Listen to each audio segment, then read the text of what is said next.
It was the mashed potatoes that did it. Not the cranberry sauce, not the undercooked turkey, not even my cousin's newest boyfriend with a neck tattoo of a spiderweb who decided to lead Grace even though no one asked him to. It was the way Aunt Karen passed the mashed potatoes to everyone at the table, except for Ava and Jaylen. I sat frozen for half a second before reaching over and scooping a generous helping for each of them onto their plates. Ava, always trying to be brave at 10 years old, smiled tightly and looked down. Jaylen, 8 and more attuned to vibes than words, just stared at the wall like it wasn't even happening. Aunt Karen said it loud enough for everyone to hear, like it was a joke. Like she wasn't deliberately being cruel. Well, I wasn't sure what they eat. I didn't want to offend their dietary preferences. She air-quoted the words and rolled her eyes. My mother winced. My uncle pretended he didn't hear. My cousin shoved another forkful of stuffing into his mouth and kept chewing. And I swallowed hard and smiled. The kind of smile you wear when you don't have time to cry and aren't ready to scream. Mashed potatoes are fine, I said, meeting her gaze without blinking. Right, Karen sniffed. You never know these days. Some kids are raised vegan, some by wolves. She laughed. Her voice was syrupy sweet, the kind that coats a dagger. The table chuckled nervously, like people do when they're trying to figure out if the worst thing they just heard was really that bad. No one said anything. Not even my mother, and she was sitting right beside me. That hurt in a different way, like being pinched by someone who should have held your hand. Ava reached for her water. Her fingers trembled slightly, and I knew it wasn't the cold. I felt my throat close up. I didn't want this moment to stick with her. Didn't want it to scar the edges of Jaylen's memory. But of course it would. Kids remember the shape of cruelty before they ever know the word for it. I'm sorry, I said quietly, leaning toward them both. Ava looked up at me. It's okay, Mama. That word. Mama. It hit me in the chest like a stone. She said it so gently, like she was trying to protect me. I smiled again, the kind that's stitched from threads of fire. We got through the rest of the meal with the usual pleasantries. Karen went on about her Pilates instructor. Someone brought up gas prices. My cousin's boyfriend asked if anyone wanted to see his freestyle rap on SoundCloud. I focused on cutting up Jaylen's turkey so he wouldn't have to ask for help. But I wasn't really at the table anymore. I was somewhere else entirely. Back in that family court hallway where I first met Ava and Jaylen, both shell-shocked and silent, gripping plastic bags with their only belongings. I had stood up then, quite literally. I stood up and said, "They can come with me." I wasn't ready. I didn't even have extra bedding, but I had room. And today, my family, the people who knew how hard that choice was, who had watched me work double shifts, who had seen me cry into instant noodles, sat silent while Karen cut them open with words. After dessert, Ava and Jaylen went to the living room to play with my cousin's younger son, a sweet kid named Marcus, who thankfully didn't care who came from where. I stayed behind to help with dishes, mostly because I didn't trust myself to speak just yet. Karen stood beside me at the sink, drying plates like nothing had happened. They seem sweet, she said casually. But I just hope you're not setting yourself up for heartbreak, dear. I turned to her. Excuse me? You know, with kids like that, trauma, background issues, they're not your kids after all. I looked at the sponge in my hand and wished it were something heavier, something that could land with a satisfying crack. Instead, I just rinsed another plate. They are my kids, I said evenly. Karen gave a theatrical sigh. Of course, I just meant biologically. I mean, it's not the same, is it? She said it like it was science, not a knife. They call me Mama, I said. That's all the biology I need. Karen smiled, but her eyes were cold. Well, I just hope they don't grow up resenting you for keeping them from their real father. That was the moment. That's when I knew. I dried my hands slowly, turned to her, and said in a voice I didn't recognize as my own, "They know who he is. And they also know where I was when he wasn't." Karen blinked, and I walked away. Later, when the kids were buckled into the back seat and the leftovers were packed into the trunk, my mom came out to say goodbye. She looked tired, like she'd aged 10 years in one dinner. "I'm sorry," she whispered. "Karen, she doesn't mean harm." "Yes, she does," I said. "She meant every word. She's just old-fashioned. She's cruel." Mom looked down at her hands. She doesn't understand. She doesn't want to. Jaylen tapped the window, smiling. "Mama, are we going?" I kissed my mother on the cheek, got into the driver's seat, and started the car. I didn't cry until we got home and the kids were asleep. I sat on the couch with the lights off, holding Ava's forgotten hair tie in my hand, a small, stretchy blue band with a frayed edge. Karen's words replayed in my mind like a looped voicemail. "They're not your kids, not your real family, not the same." But Ava's voice was louder, "Mama," and I realized right then that I was done defending the legitimacy of our love. I didn't need Karen's approval, but I did need to do something. Not for her, for my kids, for me. Because if Karen thought these children were some temporary charity case, then maybe it was time to remind everyone, including Ava and Jaylen, exactly what their story really was. And I knew just where to start: the sealed envelope at the bottom of Ava's file drawer. The one from her biological father. I had never opened it before, but now, I was ready. My name is Rachel Adam, I'm 36 years old, and I live a quiet life in a quiet building, tucked between a bakery that opens too early and a bar that closes too late. By day, I run a small consulting agency that helps local businesses digitize inventory systems, bookkeeping, CRM setups. It sounds more glamorous than it is. Mostly it's me on Zoom wearing a decent blouse and pajama pants, trying to convince an auto shop owner that yes, QuickBooks is worth learning. I wasn't always this quiet. Once, I was the loudest person in the room, especially when I believed in something. Especially when I thought love and vision and hard work were enough. I had a startup, a fiancé, and a 5-year plan built with whiteboards and passion. We were building an app to match freelancers with small business clients. Simple, efficient, scalable. I pitched at local meetups, entered 2 accelerator programs, and even secured a meeting with a regional VC. We called it Mend. The idea was that everyone was broken somewhere, and small gigs could help mend lives. We were 3 months away from launch when I found out Ethan, my co-founder and fiancé, had rerouted half our code to a shell company under his name. The shell company that now bore the same name as our app. He'd also rerouted something else, my best friend, Zoe. The one I used to drink wine with on Tuesday nights and brainstorm UI improvements. The one who used to say, "I got your back, babe," whenever I panicked before a pitch. They didn't even lie well. They just vanished. Their betrayal was silent, surgical. I woke up one morning and everything I had poured myself into was gone. My company, my circle, my dream of a shared future. I had nothing but a lease, a laptop, and the sad final email. "Hey Rachel, we're moving in a different direction. Best of luck." I collapsed. Fully. For the first time in my life, I stopped being capable. My hands shook when I opened emails. I couldn't sleep. I couldn't eat. I didn't leave the house for 3 weeks. Until one day, I saw an ad, accidental, maybe divine, about emergency foster placements. The agency was overwhelmed. They needed temporary homes. I clicked. The social worker asked if I had space. I didn't say yes right away, but I also didn't say no. That's how Ava and Jaylen came to me. They arrived in the pouring rain, their social worker soaked and overworked, offering plastic bags of mismatched clothes. Ava had a Hello Kitty Band-Aid on her cheek. Jaylen clutched a dinosaur plushie with one arm and clung to his sister with the other. They didn't speak that night. They didn't ask questions. They just sat on the couch as I microwaved pasta and turned on an old animated movie. I watched them, unsure of what I was doing, unsure of who I was becoming. But I felt something in that room, a steadying. A pause in the hemorrhaging. A week later, Ava finally asked, "Can we stay here?" I said, "As long as you want." 3 months turned into 6. 6 turned into a year. When the agency offered to move them to a permanent home, Ava clung to me like she did that first night. Jaylen cried for the first time, so I said yes again.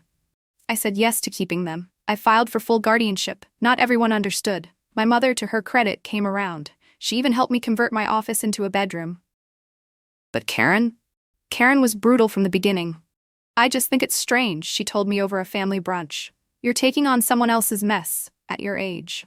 She said mess like they were a chore, like they came with stains and noise. "You don't know anything about their background," she'd press. "What if they're damaged?" "We all are," I wanted to scream. But instead I just kept showing up. At school meetings, at dentist appointments, at spelling bees and fall festivals and tear-soaked nights when Ava had nightmares so real she'd wake up screaming in her closet. I learned how to braid Ava's hair, how to make Jaylen eat vegetables with dino-shaped ketchup blobs. I learned how to make our family work. Not perfect, not easy, but full of love stitched by effort, not blood. And I told myself it didn't matter what Karen thought, that her jabs at family dinners were just noise. But on that Thanksgiving, when she cut them out of the meal like they were scenery, not human, not real, I realized something else. Karen wasn't just cruel. She was confident, because no one ever challenged her. She said those things because no one stopped her. That silence made her feel right. That silence was the problem. So after everyone fell asleep that night, I opened Ava's old file. I had promised her I wouldn't until she was ready. But something told me this wasn't about me anymore. Or her. Or even Karen. This was about telling the whole story. The envelope was creased and sealed with a single strip of yellowed tape. Inside was a letter, written in slanted handwriting that was careful but uneven.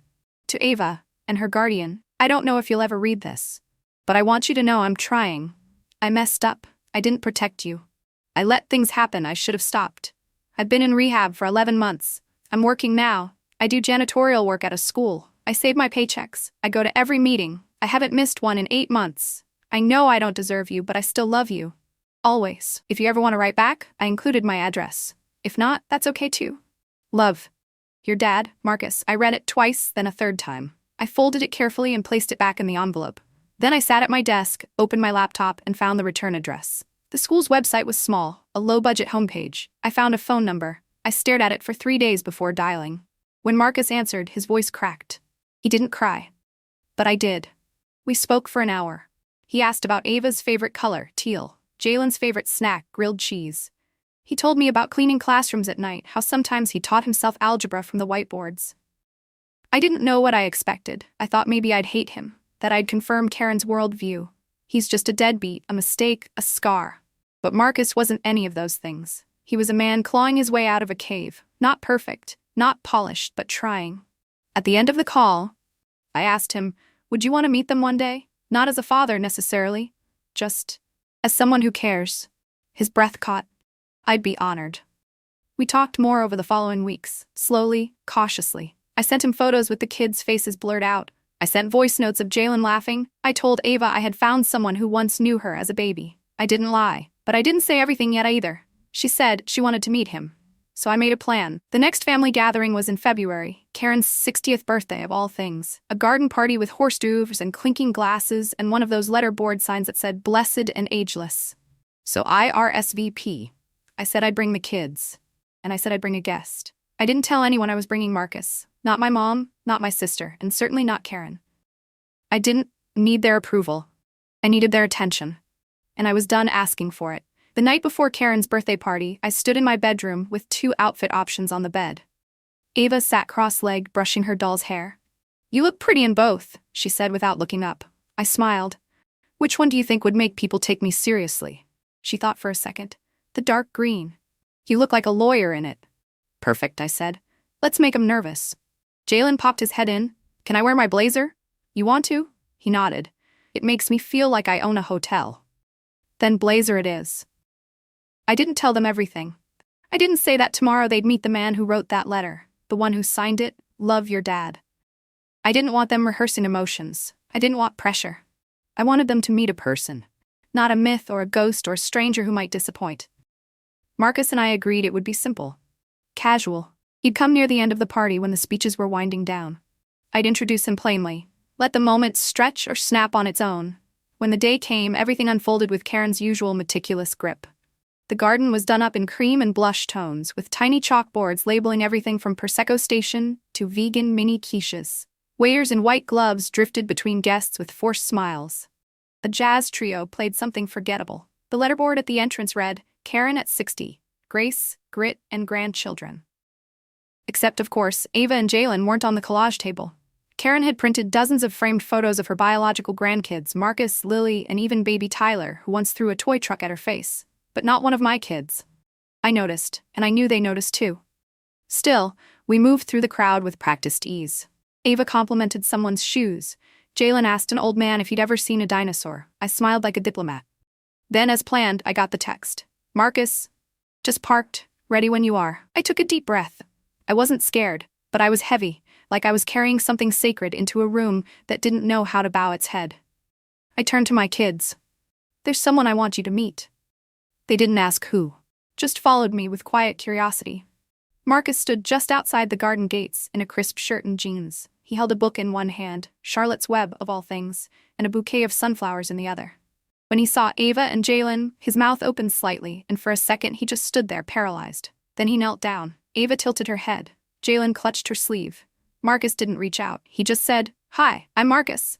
I used to read that book to a baby named Ava once. Ava didn't blink. I remember the pig. Marcus laughed, choked. Me too. Jaylen stepped forward. Are you our mom's friend? Marcus looked at me. I nodded. I hope to be, he said softly, if that's okay. They stood there, suspended in some thread of time I couldn't pull taut or cut, and then Ava reached for the book. Jaylen reached for a sunflower. And just like that, we walked into the garden. Karen noticed immediately.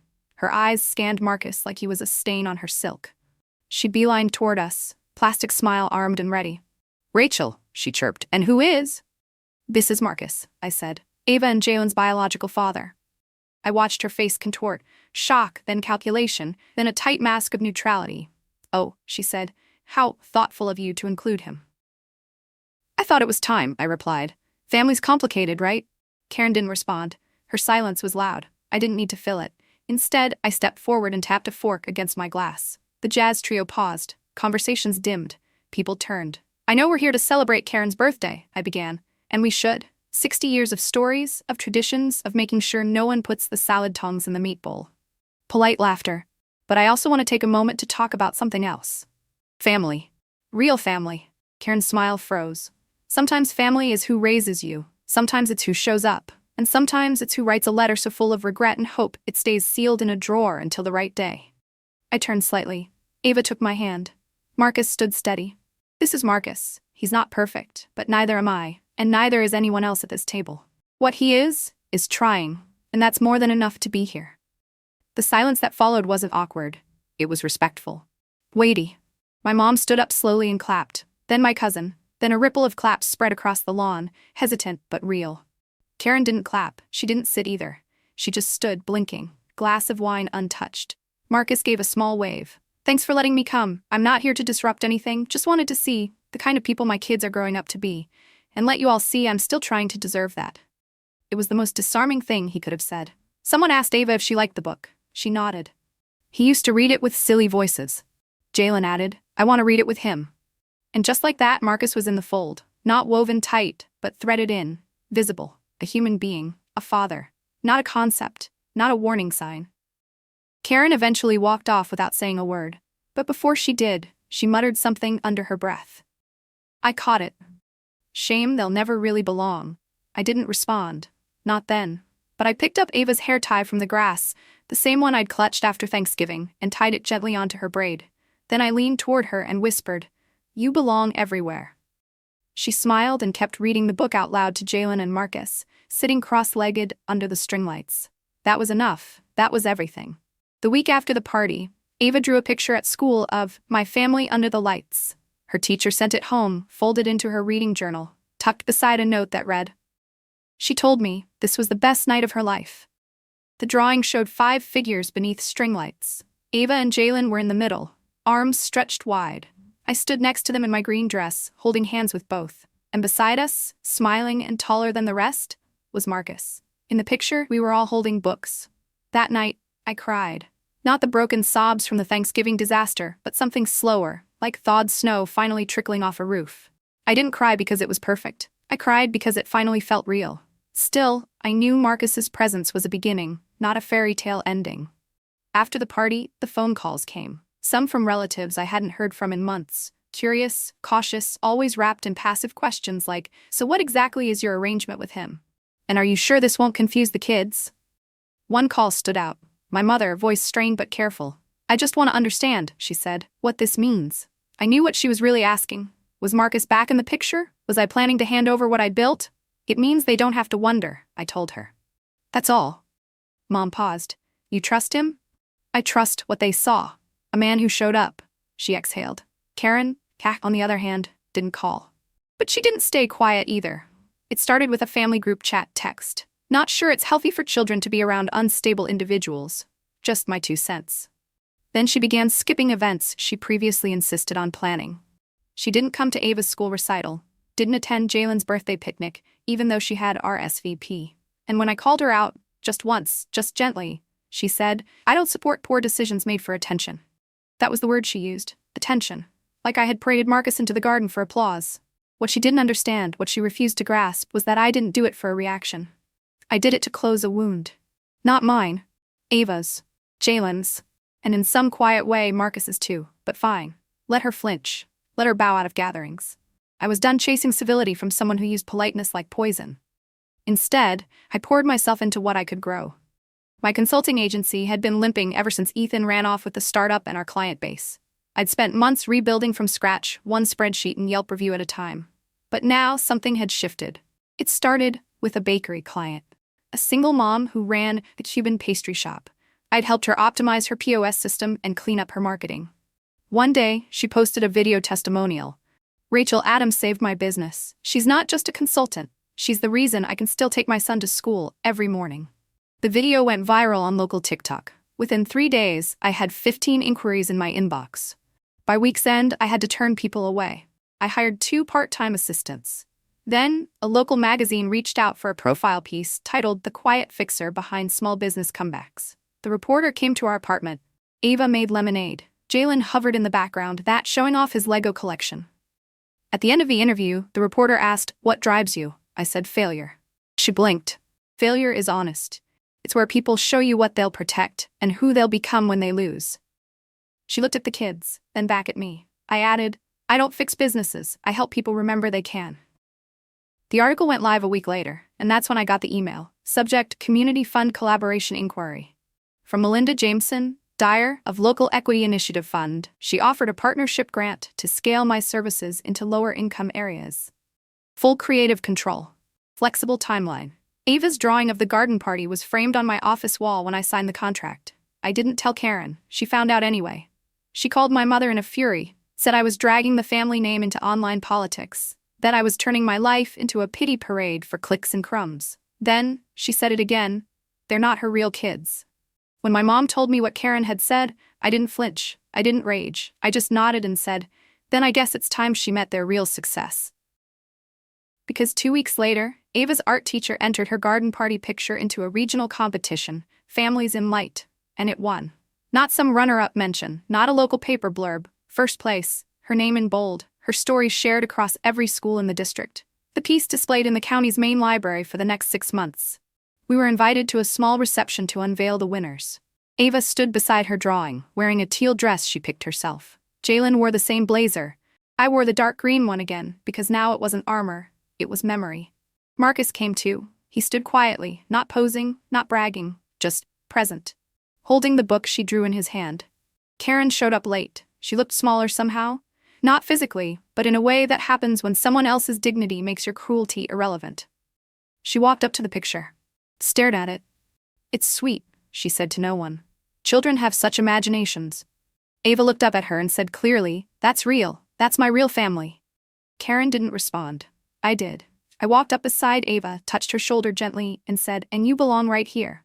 Karen opened her mouth, then closed it. She didn't say another word that night. She didn't have to.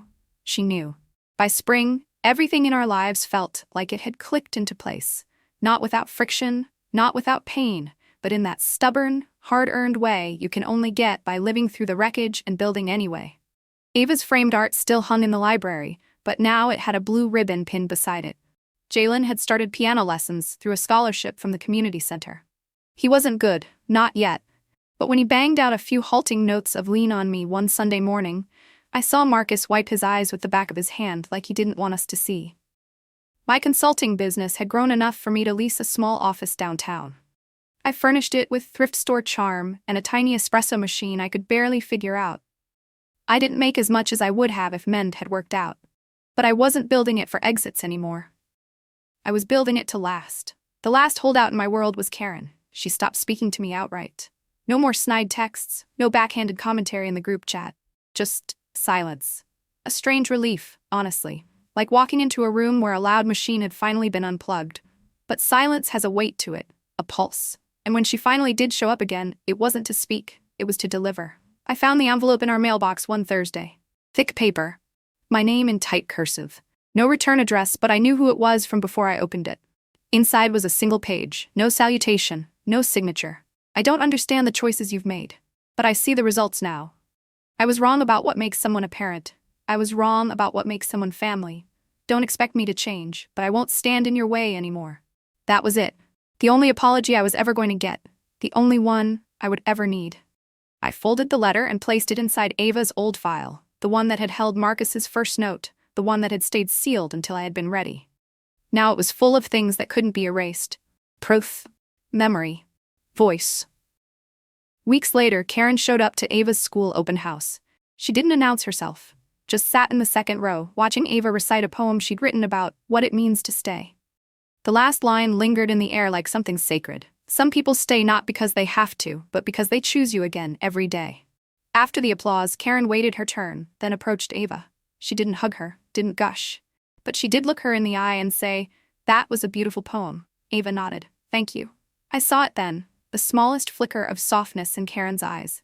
Not a complete undoing, but a fray. An edge softened. We didn't talk after that. She left quietly, but something had shifted. She didn't have to become someone different. I didn't need her to. She had seen what I wanted her to see. That was enough. Back home that night, Marcus stayed for dinner. He brought garlic bread. The kids set the table. I made pasta. Simple things. Ordinary rituals that used to ache with the absence of certainty. Jaylen asked if we could eat dessert first. I said no. Ava argued that it was a special night. Marcus laughed and said, "She's got a point." I poured wine. We clinked glasses. Nothing monumental happened. No declarations. No dramatic bows. But the chair Karen once said didn't belong to my kids. It was filled. Not just by Marcus. By the world I'd built. Person by person. Moment by moment. Later that night, after the dishes were done and the house had gone quiet, I sat in the living room with a cup of tea. Ava's hair tie was around my wrist again, frayed now, a little stretched, but still holding together. I looked around the room. The drawings on the fridge, the chipped mug Jaylen insisted on using every morning, the stack of client files beside my laptop. A life, real and messy, and wholly mine. It didn't matter that I hadn't done it the traditional way. It didn't matter that I had failed, that I had been abandoned, that I had been mocked. I had stayed. I had chosen love over pride, stability over spite. I had chosen my kids.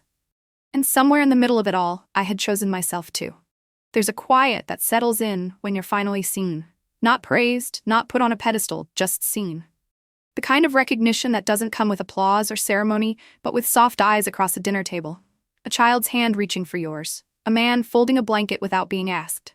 Karen and I don't speak much. I don't expect we ever will. But sometimes I see her name pop up in the family group chat. She sends photos now. Ava is in them. Jaylen too. Small things, a school project, a piano recital flyer. She never comments, but she includes them. That's enough.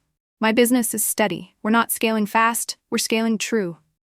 I take Fridays off now to volunteer at the same foster agency that once called me in a panic. I sit with new guardians wide-eyed and scared, and I tell them what I once needed to hear. You are more than enough, even when you're terrified. Marcus still comes by. He brings Ava new books, helps Jaylen with homework. Sometimes we sit in silence, the three of us, sipping coffee while the kids giggle in the next room. Family isn't something I found, it's something I became. And every time Ava ties that worn hair tie around her wrist, just like I used to, I remember how much of this life was built from pieces no one else wanted. I wanted them. I chose them. And now, they're mine. Quietly. Fully. Forever.